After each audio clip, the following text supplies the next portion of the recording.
सहनाववतु सहनौ भुनक्तु सह वीर्यं करवावहै तेजस्विनावधीतमस्तु मा विद्विषावहै। ओम शांति शांति शांति। ब्रह्मचर्य सूक्त का हम स्वाध्याय कर रहे हैं, जिसमें 2 मंत्र हो गए थे, तीसरे मंत्र की व्याख्या कर रहे थे। एक बार इसका उच्चारण करेंगे मिल करके। ओम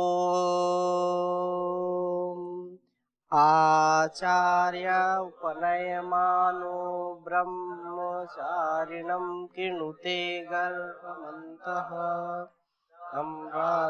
तिस्रा उदरे बिभर्ति तम जातम। तो ये विशेष चर्चा चल रही है। पिछली कक्षा में किसी का कोई प्रश्न हो तो आप पूछ सकते हैं। ओम जी, प्रश्न है कि विनय शब्द का अर्थ।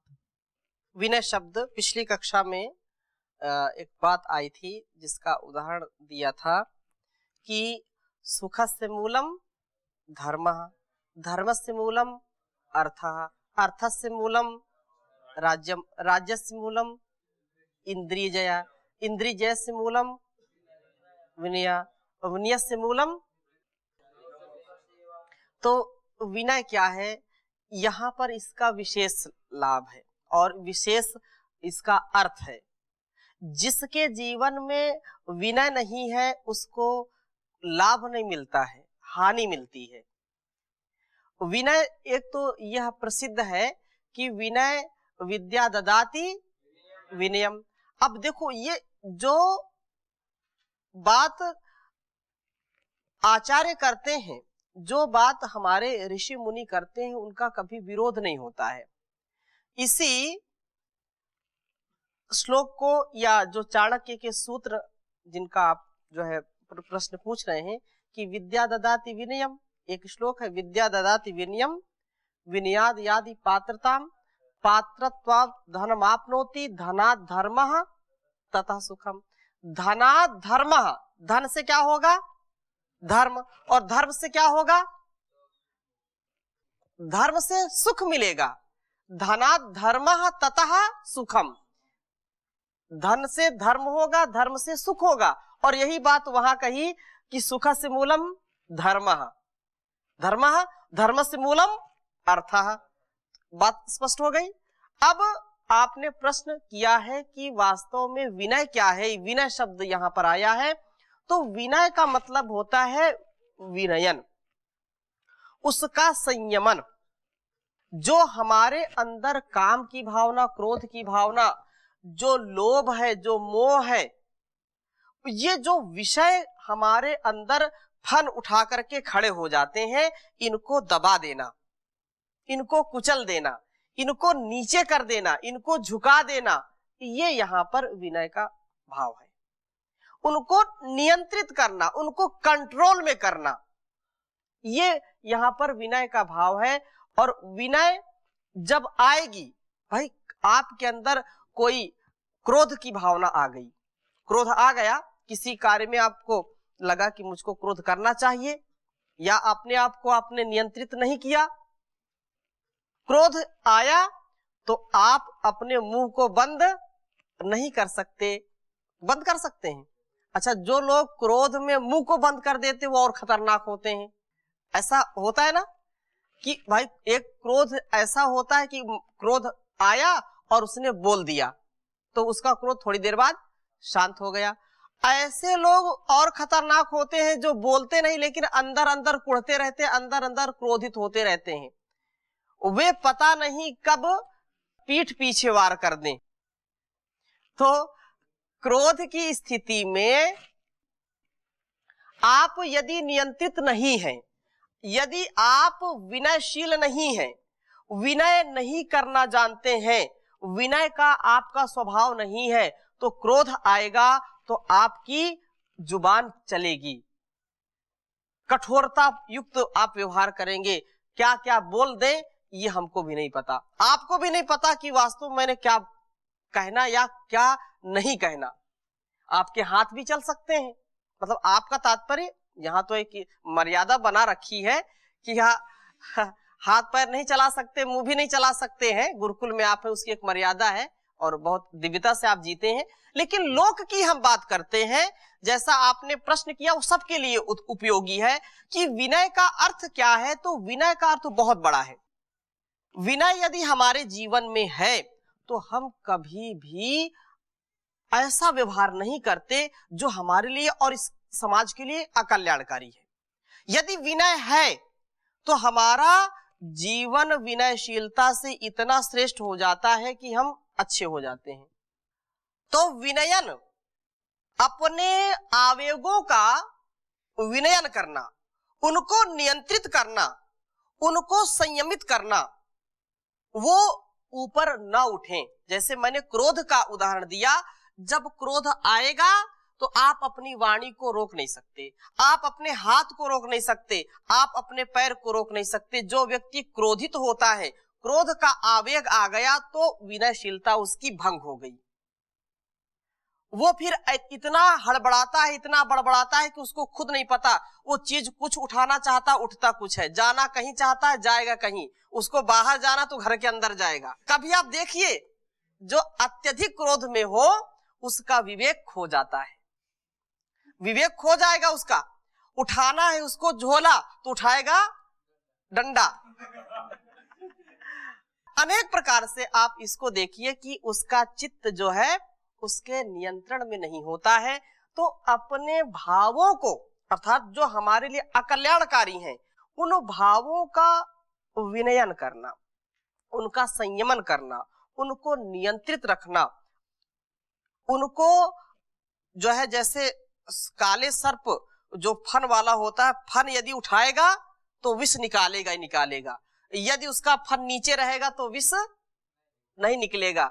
तो हमारे अंदर के जो विषय है, ये इंद्रियों का जो बाहर का विषय इंद्रियों को अपनी ओर खींचेगा। तो जब ये इंद्रियां बहिर्मुख होकर के आपको कहीं गिराना चाहे तो वहां पर संभल जाओ, वहां पर उसको रोको। इंद्रिय जित वही व्यक्ति हो सकता है जो विनय का हमेशा पालन करता है। बात स्पष्ट हो गई? और किसी कोई प्रश्न? जी ओम स्वामी जी। जी विवाहित व्यक्ति और ब्रह्मचर्य मेंटेन करके ये विभूति जो बात आता है प्राप्त कर सकता है कि नहीं? जैसे पिछली समय में भगवान विष्णु जी के बोलिए वा देवादिदेव महादेव या बहुत साधु संत भी जी शादीशुदा होते हुए भी ईश्वर का विभूति प्राप्ति भी किए थे, तो अभी हो सकता है इसके बारे में जानकारी? बिल्कुल हो सकता है, क्यों नहीं हो सकता है। पिछली कक्षाओं में भी हमने चर्चा की थी, आप में से कई लोग ऐसा प्रश्न किए थे। जो गृहस्थ हैं अभी, क्योंकि ब्रह्मचर्य का यह स्वाध्याय हम कर रहे हैं और वैदिक जीवन पद्धति को जो देखने वाले, वैदिक चैनल को विशेष रूप से देखने वाले दर्शकों का भी कई बार फोन आया कि हम आपके व्याख्यानों को सुनते हैं तो इसमें ब्रह्मचर्य का इतना बड़ा महत्व है, हमने सुना और हम पछताते हैं कि हमने जीवन में क्या किया, अब हमने बहुत हानि कर ली अपनी। ऐसा नहीं है, जब जागे तभी सवेरा।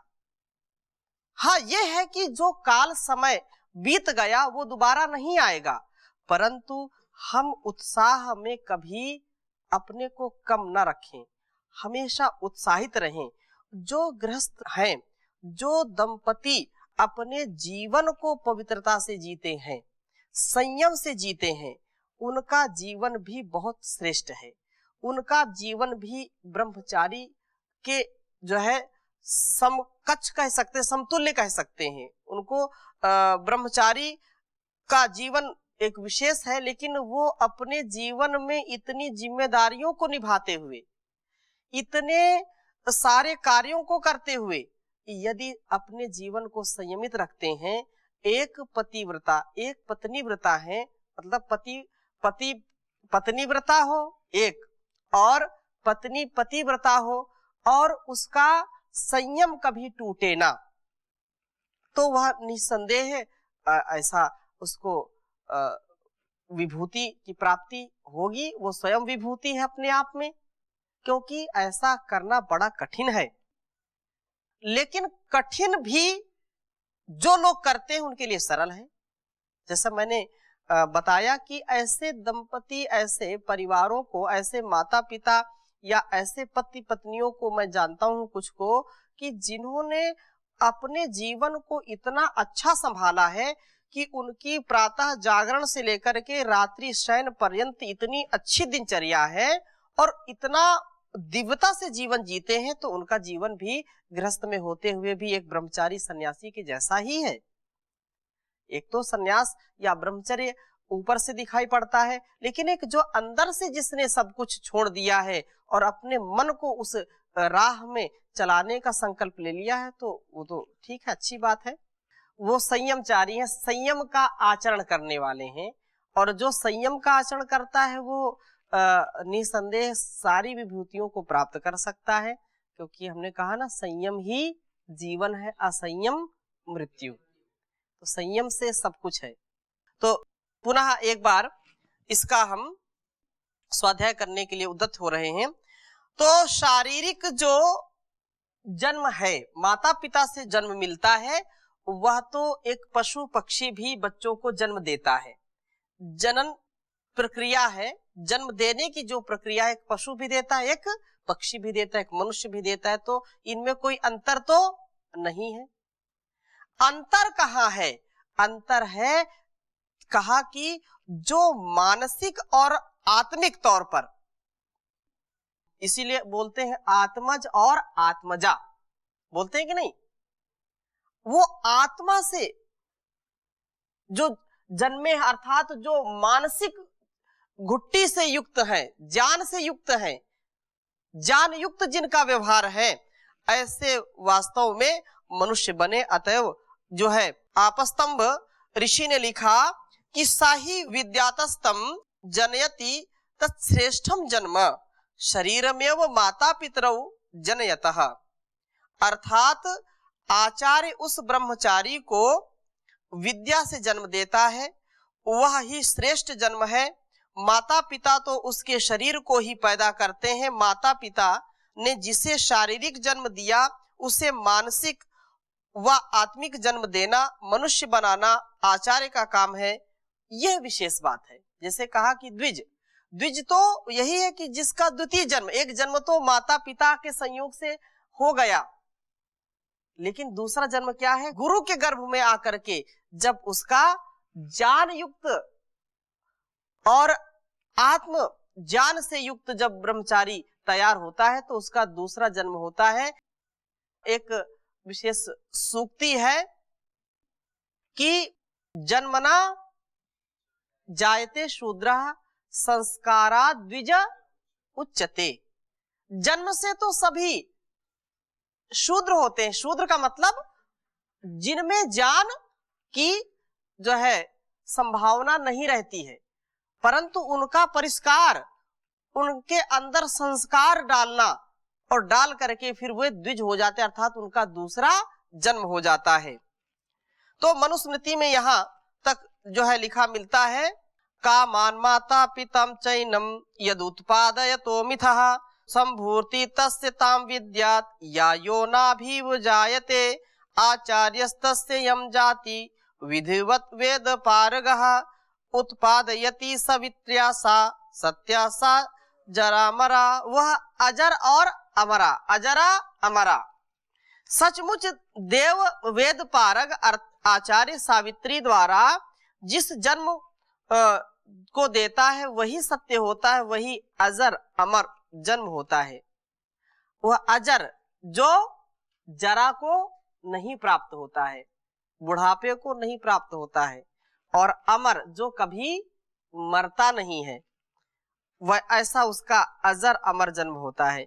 इस प्रकार का जन्म देने का सामर्थ्य विद्या में अर्थात सावित्री माता में है और वेद जानी आचार्य में ही हो सकता है। ऐसा आचार्य जो वेदज्ञ हो, जो ब्रह्मज्ञ हो, ब्रह्मनिष्ठ हो, श्रोत्रिय हो, ऐसे आचार्य समर्थ गुरुओं का सानिध्य जब हमको मिलता है तो निस्संदेह हमारा जीवन बहुत ही सौभाग्य से भर जाता है, हमारे जीवन में खुशहाली आती है, आनंद की प्राप्ति होती है। और यह दूसरे जन्म की बात केवल अलंकार नहीं है, ये बिल्कुल सत्य है, यह वास्तविक है, अनुभव की बात है।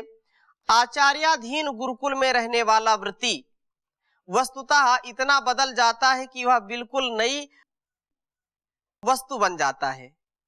यहाँ गुरुकुल का जो परिवेश होता है, यहाँ आने के बाद व्यक्ति कहीं भी जाए उसको ऐसा वातावरण कहीं मिलता नहीं है, ऐसा आहार, ऐसा विहार, ऐसा विचार कहीं दुनिया में मिलता नहीं है। ये केवल गुरुकुल की परंपरा है।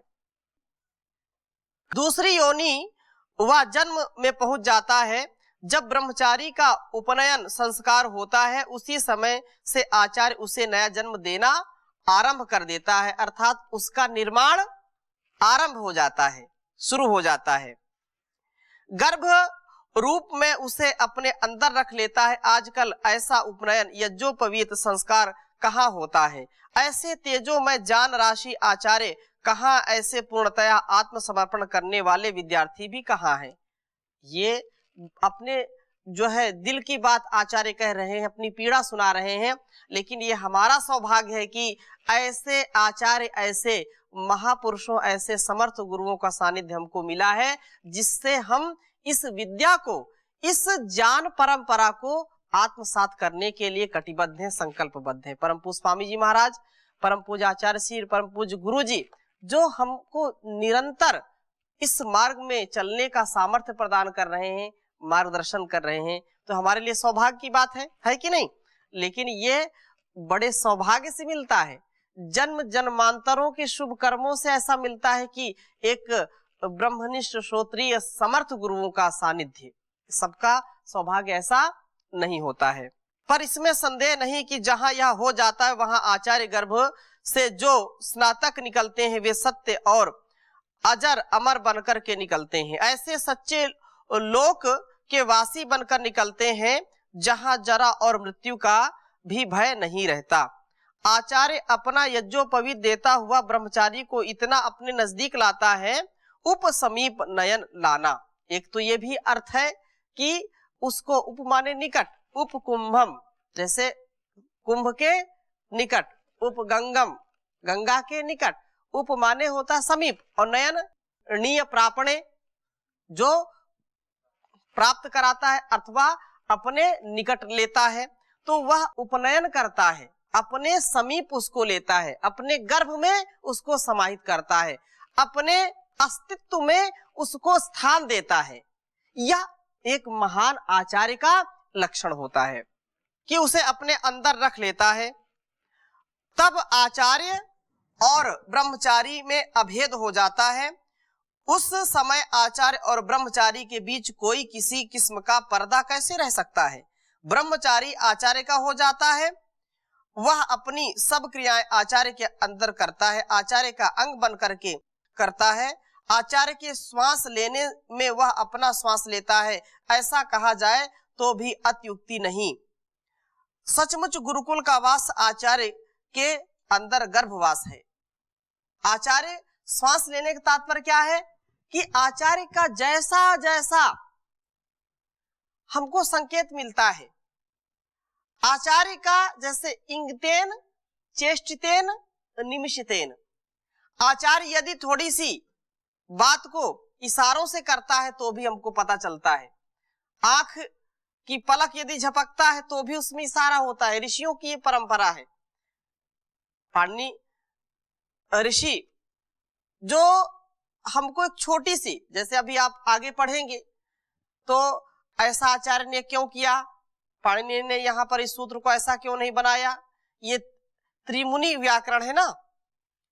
जैसे व्याकरण आप पढ़ते हैं तो इसको त्रिमुनि व्याकरण बोलते हैं। आचार्य पाणिनि, पतंजलि और वार्तिक जो लिखा है जिन्होंने, कात्यायन, त्रिमुनि व्याकरण है ये।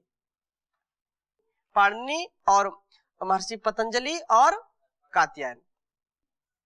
तो ये बात आती है कि इसमें अभी जब आप काशिका पढ़ेंगे, महाभाष्य पढ़ेंगे, तो बहुत काट छाट होती है कि ऐसा क्यों किया, क्योंकि हम उसको गहराई तक जान सकें। तो आचार्य का वह श्वास के जैसा अपना जीवन जीता है, परंतु यह उपनयन कैसे होता है, ब्रह्मचारी आचार्य के पास इस प्रकार कैसे आकृष्ट होता है, कैसे दोनों में यह एकता स्थापित होती है, ये बातें कहने की नहीं है। क्योंकि यदि यह कहा जाए कि आचार्य शिष्य में शक्ति निपात करता है कि आचार्य मम चित्तम ते अस्तु, यह केवल जबानी नहीं बोलता, किंतु शिष्य के अंदर अपने सूक्ष्म शरीर द्वारा प्रविष्ट होकर के उसके चित्त आदि को अपने से मिला लेता है। जैसा कहा जाता है कि गुरु, एक तो गुरु होता है और गुरु का आकर्षण होता है। हम यहाँ पृथ्वी पर रहते हैं तो यहाँ जो शक्ति कार्य करती है उसको क्या कहते हैं, गुरुत्वाकर्षण बोलते हैं। तो गुरु में भी वो आकर्षण होता है कि जो भी ज्ञान का पिपासु है, जो भी ब्रह्मचारी है, वो गुरु के आकर्षण से बच नहीं सकता, उसके आकर्षण में आता है, उसका अंग बन जाता है। जैसे कहीं चुंबक रखा हो और जो भी पदार्थ उससे, जैसे लोहा को ज्यादा पकड़ता है या चुंबकीय तत्व जिसमें है उसको खींचता अपनी ओर, तो ऐसे ही गुरुत्व से हम बच नहीं पाते हैं। अर्थात जिसके अंदर गुरु का प्रिय आचरण है वो गुरु के रंग में ही रंग जाता है, अर्थात गुरु के विचारों से ही अपना अस्तित्व सराबोर कर लेता है। गुरु का एक इशारा उसके लिए एक उपदेश होता है, ये बहुत बड़ी बात है। तो आचार्य शिष्य की कुंडलिनी शक्ति को जगा लेता है कि आचार्य उसमें एक बीज बो देता है और उसे वैसा बीज रूप, गर्भ रूप बना देता है कि वह आचार्य की छाया में वेग से विकसित होता जाता है। कि ऐसे उपनयन संस्कार के समय सचमुच दो ज्योतियां प्रत्यक्ष परस्पर मिलती हैं, दोनों अंतर आत्माओं का संबंध स्थापित हो जाता है। तो इन बातों पर आज कौन विश्वास करेगा। अब इसको तो क्योंकि ये लोक में इतनी चर्चा गुरु शिष्य के विषय में होती नहीं है, या तो इतना अंधविश्वास पूर्ण होती है कि जो भी बोले सत्य वचन महाराज। गुरु का सानिध्य और ब्रह्मनिष्ठ गुरु का सानिध्य, ये बड़े सौभाग्य की बात है। तो कहते हैं कि पानी पियो छान के और गुरु करो जान के।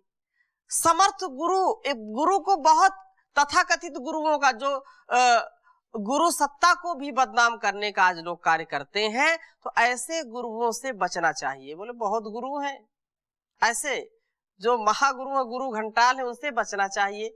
और जो सच्चे गुरु हैं, वास्तव में ऋषि परंपरा के जो पोषक हैं, ऐसे गुरु जो मां भारती की आरती को अपने त्याग से, तपस्या से, जान बल से जो उतारते हैं, उसी पर अपना जीवन वारते हैं, ऐसे गुरुओं का सानिध्य सौभाग्य की बात होती है। लेकिन जो गुरु आडंबर, ढोंग और लोगों को ठगने का काम करते हैं, उनसे बचने का हमको प्रयास करना चाहिए। और सच्ची स्थिति में जो अच्छा गुरु मिले उसका हमको, उसको खोज करके वैसा ही उनके जैसा आचरण करके अपने जीवन को श्रेष्ठ बनाना चाहिए। तो ये भी बातें सत्य हैं, और इसलिए मैं कहता हूं कि वेद का यह वचन केवल आलंकारिक वचन नहीं किंतु वास्तविक तथ्य है। ये तथ्य सत्य है कि जैसा गुरु होता है वैसा शिष्य भी बन जाता है। आगे चलिए, वेद आगे कहता है कि आचार्य अपने पेट में इस गर्भ को 3 रात्रि तक धारण करता है। आचार्य का कुल गुरुकुल ही वह उदर है जिसमें ब्रह्मचारी गर्भ बनकर 9 महीने की जगह 3 रात्रि तक रहता है। पर ब्रह्मचारी की 3 रातें इतनी बड़ी हैं कि वे हमारे 48 वर्ष में पूरी होती हैं। 3 रातें 48 वर्ष में पूरी होती हैं। कैसे? जितनी देर में ये तीनों विद्याओं को या चारों वेदों को प्राप्त कर लेता है, तीनों विद्याओं को प्राप्त करने के लिए उसे 3 अविद्या की, अज्ञान की अवस्थाओं में से 3 रात्रियों में से गुजरना पड़ता है। इसीलिए यहाँ 3 दिन ना कह करके 3 रात्रि कहा गया है। लगातार 3 रात्रि तो हो नहीं सकती, वह तो एक ही तिगुनी रात्रि होगी। अतः बीच में बेशक 2 दिन भी आते हैं, परंतु वे दिन गौड़ वस्तु है, वे बीच के दिन प्रकाश भी धुंधले ही रहते हैं। असली दिन तो तीसरी रात्रि के बाद आदित्य के दर्शन होने पर ही निकलता है। पहली रात्रि जब समाप्त होती है तो 24 वर्ष के बाद होती है पहली, तब अवश्य उसे वसु प्रकाश मिलता है। तब वह ऋक ज्ञान कांड भूलोक के ज्ञान से युक्त होता है। पर यदि वह इससे तृप्त नहीं होता तो अगली रात्रि में भी वह 36 वर्ष, एक तो पहली रात्रि 24 वर्ष और दूसरी रात्रि 36 वर्ष तक रहता है, तो उसे रुद्र प्रकाश भी मिलता है। वह यजु कर्म कांड व अंतरिक्ष के ज्ञान से युक्त होता है, परंतु यदि वह तीसरी रात्रि भी ब्रह्मचारी अवस्था में बिता देता है तो 48वें वर्ष में आदित्य के प्रकाश को पाकर के साम उपासना और दिवलोक का ज्ञान पा लेता है। तभी उसे आदित्य का साक्षात दर्शन होता है, तभी ब्रह्मचारी का वह महान उद्देश्य पूरा हो जाता है, जिसको सामने रखने के लिए उपनयन संस्कार के समय उसे सूर्य के दर्शन कराते हैं। यह कहने की जरूरत नहीं कि अथर्व विज्ञान कांड इसी साक्षात्कार में समा जाता है। जो ब्रह्मचारी 48वें वर्ष में या अपनी शक्ति अनुसार कम वर्ष में भी इन तीनों रात्रियों से आचार्याधीन रहता हुआ गुजर जाता है, वही आदित्य ब्रह्मचारी आचार्य के गर्भ में पूर्ण उत्पन्न हुआ कहा जाता है। इसकी चर्चा हम और आगे करेंगे, अभी यहीं पर विराम देते हैं। ओम शांति शांति शांति।